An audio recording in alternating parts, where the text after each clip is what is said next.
સુરેન્દ્રનગરના દસાડામાં એસઆઈઆરના વિરોધમાં ચક્કાજામ કરવામાં આવ્યો, જેના બાદ 4 રસ્તા પર કોંગ્રેસે વિરોધ પ્રદર્શન કર્યું।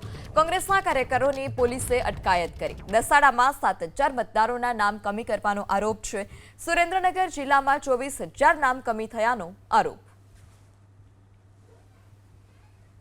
ગુજરાતની સાથે સુરેન્દ્રનગર જિલ્લાની અંદર પણ ભારતીય જનતા પાર્ટી દ્વારા મોટા પાયે ષડયંત્ર કરી હજારો લોકોના મતદાર યાદીમાંથી નામ દૂર કરવાનું જે પાપ કરવામાં આવ્યું છે એની વિરુદ્ધની અંદર સુરેન્દ્રનગર જિલ્લાનો એક કાર્યકર્તા આજે રોડ ઉપર લડાઈ લડી રહ્યો છે। ત્યારે આજે સુરેન્દ્રનગર જિલ્લાના બધા જ કાર્યકર્તાઓએ સુરેન્દ્રનગર જિલ્લાના અનેક હાઈવેને ચક્કાજામ કરી દેવામાં આવ્યા છે। આજે અમદાવાદ, વિરમગામ, માલવણ, કચ્છ હાઈવેને અનેક જગ્યાએ બ્લોક કરી અને ટ્રાફિક ચક્કાજામ કરવામાં આવ્યું છે।